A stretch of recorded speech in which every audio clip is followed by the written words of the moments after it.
Welcome in to the Bro Force Squad podcast, etc. This is our spoilers review of the new M. Night Shyamalan movie, Glass. Thank you guys for checking us out. We're just a bunch of bros drinking beer and talking movies. I am your host, Jeff Hornacek. With me is our legal counsel, Ronnie Cycli. Ronnie, after this movie, will you ever trust a therapist again? No, I've never actually trusted a therapist. They're out to get you, man. But I still keep going every week because it's entertaining. Yeah, why not? I think we should. They're the ones spreading the gossip. I gotta hear what they say. I guess we should clarify this is our spoilers review of Glass. I'll put it in the title since that was kind of a spoiler that I just gave before we even got started. So if you have not seen the movie, pause it and go see it right now. Although, again, we will have told you in the description and the title of this video that it is a spoiler. But we are going to grade this movie on the 5 Bro Force Squad criteria that we grade every movie. That is the acting, the story, our favorite scene, any lasting impact, and its rewatchability. So diving right into the acting, Ronnie, we had basically the culmination of Unbreakable and Split, kind of all the key players from those two films combined, with the exception of Robin Wright, whose character they killed off screen. And then, of course, the introduction of Sarah Paulson. So who stood out, good or bad, in the cast of performances? Yeah, I gotta say again, James McAvoy, just incredible. I mean, you could absolutely hate this movie, but he is it's strong redeeming quality. He was fantastic, especially in the scene. I think is like when the first attendant, when he's in the psychotic ward, comes in and the lights are flashing every 3 seconds, and he's changing his personalities, and we'll literally watch it do it uncut. That was powerful. He did a spectacular job. I mean, he definitely carried the movie, in my opinion, again, like he did in Split. The rest of the cast, I thought we would get a little more Samuel L. Jackson. I was surprised we didn't. He literally doesn't talk like the first hour, 5 minutes, which I know is like setting up his arc, but I was kind of like, dude, we're wasting him right now. Right, and I mean, this is his movie, right? It was, Unbreakable was Bruce Willis's or David Dunn's. Split was McAvoy's, and this was supposed to be, and it was. We'll get into that. This was Mr. Glass's movie. I just thought we'd get more of him, but I thought he did a good job. Bruce Willis does what Bruce Willis does. Didn't get as much of him either. Sarah Paulson did okay. I thought she was, I don't know, maybe it's just her, the way I don't know. I've seen her, and every time I see her in a movie, she kind of almost feels the same character or in a show. So I didn't carry too much weight, and it was really cool to see David Dunn's son, Joseph Dunn. I can't remember the actor's name, Spencer something, I think, but Spencer Treat Clark, I believe. Yeah, it was really cool that he was in it, and I thought he actually did a good job. It was really cool to see that connection. So cast overall, I'd give, without McAvoy, I'd probably give a B+, but McAvoy himself takes it to an A. Yeah, so here's how I felt about this. First off, Bruce Willis is David Dunn. I mean, we know that Bruce Willis has kind of been mailing it in for a little while. Yeah. He just felt so uninspired in this role. Like, I felt like we were inconveniencing him to be here. And I know that's part of David Dunn's character. He's like brooding and, is tough to get a read on. But I was like, dude, what the fuck is Bruce Willis doing? He looked like he was just falling asleep in every scene. But in all honesty, it just seems like he's been the same in every movie in the last few years. I don't know. It just does seem emails in it. But I can't give him a pass for that. I mean, like, it was really frustrating, especially when you see McAvoy and Samuel Jackson just absolutely leaving it all on the field. Just like you said about McAvoy as Kevin, I think his performance in Split was incredible. Maybe my favorite performance of 2016. But this one, I think, was a much more difficult performance for the same reason you said. He had to constantly do the progression of another member of the Horde getting the light. And that was like a whole separate level of acting that he really didn't have to do too much in Split. A lot of it was just like one scene would be off screen. Yeah, exactly. And then Samuel Jackson still has his fastball when he needs to bring it. It was a little frustrating that we didn't really get him giving a performance until about halfway through the movie. And then Spencer Treat Clark, here's what kind of frustrates me about Bruce Willis. This kid does not have like incredible acting chops, but he was busting his ass in this movie to try and give a good performance. And Bruce Willis is sitting here like, meh, whatever, just fucking write the check and let's get it over with. Basically being disingenuous to the people out here. Spencer Treat Clark is a role player that's running out every ground ball, and Bruce Willis is like, Yeah, he's doing what he can to stay on the roster. exactly You right. know, He's the hustle guy. yeah, I will say I did like Samuel L. Jackson. Obviously, the end was he was more involved, but that scene where you know, he's in pain, he's in so much pain, and he falls out of his wheelchair. Like I felt all the bones breaking too. Like he did a great job. I was cringing for him with all those bones breaking. Something about him as Elijah, the way he screams, he's like, ah! It sounds like I don't know. It's like, it's incredible. I laugh after the fact, not during the movie, but it's great, man. This was a great role for him, and I'm really glad we got him back. Yeah. All right, on to the story and the plot. Again, I said this off the top, but we are going to spoil this movie. There's really, I don't think, a way for us to review it without giving away the ending or talking about the third act, because that's really where everything happens. So this kind of felt weird to me. The pacing was strange. It was a very concise story, very contained. There was only a few locations it was at. I felt like we got to the psychiatric hospital pretty quickly in the film. Everything kind of made sense. There weren't a lot of different locales or locations. The main thing I'll say is I still really don't understand the cult thing at the end with Elliot Staples' character and the Clovers, and I get like their job is to balance, I guess, order on the planet. I'm sure they've been around since like ancient times. But the one thing that had me confused, and really the only thing that was left outstanding, is they just seemed randomly dropped into this story with no context from anything else before. I didn't know if I was missing something from a previous movie, because when they kept highlighting their tattoo, I was like, is that from something? You know what made me think of it the whole time? Because I thought the exact same thing. I was like, okay, did I miss something in Unbreakable? I know it's been a while since I watched it, or maybe it was a small detail in Split. What was that Clover, like you said, the focus? It made me think of like, remember in that, like what Disney's trying to do with Solo with the damn dice? The dice. No, don't even get like, Banner started on the and dice. I'm just like, you know, they put that in there, and I'm like, was I supposed to know this? Then you question your own viewers, right? Like, am I a bad viewer? I don't know, you know, like am I a bad audience member? Because they did keep focusing on that a lot. A lot. So yeah, I completely agree. I don't know. Do you want to finish any thoughts? But Well, yeah. The other thing is, I thought it was a really good culmination of Kevin's story and relating his condition with losing his dad in that train crash 17 years ago. I thought that was really clever. I know you and I talked pre-pod. I just watched Unbreakable about 2 weeks ago in preparation of this, but I want to go back again and see if there is a mention of his dad or the last name Crumb when they're citing off all the victims, because that would be fucking sick. And then the other thing that I was just gonna mention briefly was my favorite part of this movie, and where I was like, I think it had a great second act, was when I was really starting to legitimately wonder, are these guys superhuman? Like, I really didn't know for the longest time, and I know that was what Dr. Staples' goal was, but that whole part was very compelling to me. How about you? Yeah, I will start with the basics. You know, the story was very straightforward, especially for like an M. Night Shyamalan. You know, they're really we'll get to the end in a second, but like you said, it kind of starts out pretty quick. We get to immediate action. You know, I thought the whole thing was going to culminate to the Beast versus Right. but it started with that almost. Yeah, Really we got the quickly. Beast a lot in this, Yeah, we actually. got a lot of the Beast. You know, I thought the cheerleaders based on the trailer, like the kidnapped cheerleaders, was going to be the core of the story.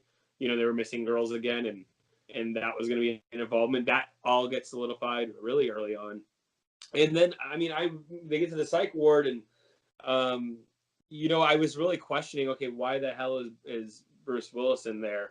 Like, what kind of psych ward is this? I mean, why isn't he getting questioned by the police first about, you know, he saved the girls? Like, logistically, I'm like, okay, that just seems like a jump. That got me a little suspicious of the therapist. Um, but you know, that those scenes again, like that was some of my favorite stuff. It was a little slow to develop once we got there. We really stayed there.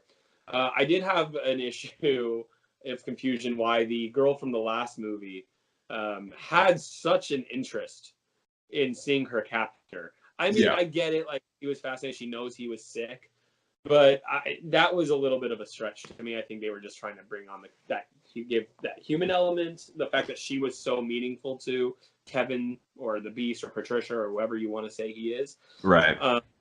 that was interesting to me. But overall, I love the scene where you had the three of them in the room. But I wish Samuel L. Jackson again was conscious for that. Right. Like, He that was scene not would have been really an more. active participant in that. Yeah. So I mean, I kept thinking we are gonna get some banter between Bruce Willis and Samuel L. Jackson. Like, I think that, and then I thought McAvoy was gonna come in between it and mess with them, and that didn't happen, unfortunately. Yeah, now that I think about it, did they even have an exchange of dialogue in the whole movie? No, that was something I was really excited for, especially after Unbreakable. I was excited for them to have another conversation. I was hoping Samuel L. Jackson would go from McAvoy's room to Bruce Willis' room that one evening. When he breaks out and has that conversation. Yeah. I thought he would go have a one-on-one with Bruce, but they did have that one communication over the microphone. I did think it was cool that we saw from the Beast in the first film when he saw the captor, she had cut herself. He was very clearly not going to hurt anyone. He wasn't going to hurt the hurt, right? Like, he cares about people who have scars, and that his true villain, maybe it was something that was so obvious, but I didn't think about it. His villain, the guy who defends people who is hurt, is a guy who literally cannot be hurt. Like, he's unbreakable. So if you look at him as a defender of victims or people who are hurting, it makes sense that his enemy would be someone who can literally not feel pain in any way. I thought that was pretty cool. And outside of that, the story. I never even thought of that. The ending was okay. I thought it was going to go out with more of a bang. You saw that it was Samuel L. Jackson movie after all. He did get the ending he wanted. I just thought the movie started a lot better. The first two acts were a lot better than the third. Overall, it was entertaining. It was a hit. My wife hated it, but she also hated Split. She doesn't like a lot of these type of movies. I respect him for trying risky stuff, but at the end, it was a good 7 out of 10, probably. Yeah. 6.5. I'll get to that. My take on that here in Impact. Real quick, best scene. What was your favorite scene in the movie? It was really. You might have a different one. I didn't feel like there was one specifically powerful scene. I think for me, it was the scene that the attendant went into McAvoy's room and started clicking the lights every few seconds. Yeah, that was cool. Because for me, well, one that was powerful on the audience, like, it was seeing that strobe every few seconds, could not be paying attention. But because it was uncut, because we didn't really see in Split him moving from character to character. We saw it off screen. Him doing it nonstop, uncut, really carried that. So that was really impactful. Like I said, I think the best scene would have been the when they're all in the room together, that little interrogation. But since we didn't get Samuel L. Jackson's, it didn't hold up all the way where it could have in its potential. What about you? Yeah, from the trailer, and they actually even showed part of that scene at Comic-Con. That was the one I was really excited for. I agree with you. They kind of just dropped the ball. Not everyone was an active participant like we wanted. My favorite scene does involve Elijah, or Mr. Glass. It's actually it's kind of a couple scenes cobbled together, but it's basically when they show how he's pretty much been running the psychiatric ward the entire time. That was my And it just established how everything that's happening since he's been incarcerated, he wanted to happen. Like, removing the piece from the laser they were going to operate on him with, and setting the Trojan virus and all that in the computer to record, and like going in through the basement on purpose to be seen by cameras. It's like nothing he does is an accident. And in case we forgot or thought that 17, 18 years of being incarcerated there has changed him, no, he's still always the smartest guy in the room, which is why I loved it. It was his movie, like you said, all of that, everything Samuel L. Jackson did at the end, but I wish we had gotten more of it earlier on. It was his movie, but it took a while to feel like his movie. Also, when he slit the throat of that one orderly with the piece of glass, my girlfriend screamed so loud in the theater. She was like, "Ah!" I'd rather hear her scream than we had a fucking baby in our theater that was crying for hours. Yeah, maybe we can go to like another category that just says like theater experience, because that's unacceptable. People are so damn selfish. Look, if you have a baby, there are theaters now that have cry rooms, but second of all, don't go take your baby to a damn movie. And if you do and it's crying, take it out. Yeah, it was unbelievable that people. Anyway, but I digest, as Peter Griffin would say. All right, impact. Any lasting impact from this, or the impact that it left with you, or on pop culture? What are you thinking? I mean, one of the impacts is it makes me want to rewatch Unbreakable again and probably Split again. We I have a category called rewatchability. God damn That's it! true. Sorry, my bad. Impact. I apologize. I get ahead of myself. I digest, as you say. My impact was like, I respect that M. Night Shyamalan, he funded this himself. He Why did had he a have to do that? I Doesn't it think seem? he wanted to have 100% creative control. I think with his movies, I don't know. Sometimes he takes risk where he shouldn't. It's gotten him to trouble. It's gotten him accolades at the same time. So I think sometimes when you're wanting this your project come to fruition, maybe he just said it has to be this way. I'm not willing to risk that. Sometimes, like we saw with George Lucas, sometimes you should take other people's advice. Sometimes it's good to have not yes men in the room. It's good to have constructive criticism. This impact wise, I hope it makes other people, other directors and other writers be more comfortable with the idea of returning to a story they see in a larger picture. Sometimes people don't want to take the risks, especially if it's been too long. For M. Night Shyamalan, I don't think this changes anything. I don't think this won back over fans he's lost. I don't think this lost fans he has still. Right. So for him, it's a continuation. I think there's the select group of fans who enjoy this movie like us to a certain point. I don't think it's going to change anything he's been doing, but overall, I just think it gives writers and directors confidence to do things the way they see it. Yeah, I think for M. Night, that's really where the impact is for me. I mean, it obviously it was a great way. I think not a great way, but it was a good, solid way to tie up the threads for this trilogy. I think obviously based on how it ends, he's not going to be able to return to this franchise, quote unquote, which I think is good. Like, don't bleed the whole thing to death. It ended fine. It was a good bow to put on top of it. I do think for M. Night, I mean, he hasn't had a colossal failure in 3 straight movies, which for him it's good because he was basically out of Hollywood, right? I mean, Avatar, or The Last Airbender, which you know that thing was a train wreck, and The Happening and Lady in the Water, all those movies people were very upset about. But for me, The Visit I thought was pretty good. Split I thought was incredible, and Glass I think is pretty good. So is he back? Like, is do we have M. Night from like Signs and The Sixth Sense and Unbreakable and all that? No, no. I mean, it's tough to continually put out films of that quality, but he's to the point now where I'm not going to roll my eyes when someone says there's a new M. Night Shyamalan movie. I'm going to be interested and I will give it a shot. And Split was so good. I was like, dude, if you do a sequel to that, you won't be able to top it. And I don't think he did, but this is not an embarrassment at all for him. No, you got to say sometimes when you say you hit rock bottom, there's only nowhere to go but up. I think he hit rock bottom there for a while, and there was literally nowhere else to go but up. Very true. Yeah, The Last Airbender is pretty much the bottom of the barrel. If you're out there and you're like, "Fuck you, I like The Last Airbender," hey, to each his own. I don't get it. You're wrong, but Yeah, you're wrong. That's fine. You're entitled to your wrong opinion. Last one, rewatchability. I mean, for me, I would rather watch Split over this. I just watched Unbreakable a few weeks ago, and I actually think Glass might be slightly better than Unbreakable. It's at least I think more compelling of a story. Unbreakable's a really slow burn, but when when you look at these as a trilogy, I think they work pretty well. But this is probably my second or third favorite. It's definitely not better than Split in terms of rewatchability. I don't think I'll see this again in theaters. We might do a commentary on it, but then again, I would recommend it to someone out there. I think if you liked Split, if you didn't like Split, then definitely don't go see this in yeah, theaters. that's exactly what I was about to say on rewatchability. For me, I don't see a real scenario that I'm like, oh, I want to go watch Glass. If we do a commentary, something like that. It was probably my third favorite, but that's not a hit on it. That's not me saying it was terrible because I don't think it was terrible. I thought it was just okay. Um, it just, I just don't see a reason. Like there's not anything so epic in this movie that I can't wait to go back and see. I know what happens now. I know the story, and it's not that's enough for me. So I don't see a scenario where I really watch this again or seek it out, other than to say you're at you recommend it and you say, yeah, put it on, it's on TV, and you haven't seen it. I'll give it a go.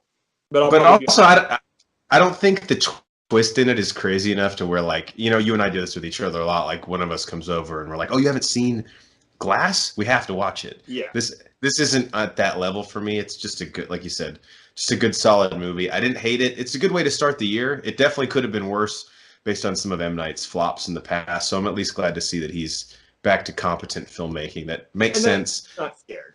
Like, you know, again, a lot of people could get cautious out of how much he lost. And again, there's a debate with how good is he now. I don't know. I think he's okay again. But he really pushes boundaries, and people have opinions about him. The fact that he is able to say, you know what, I can live with people hating my movies. I'm going to keep doing what I do. Is it admirable? I guess I'll let you decide.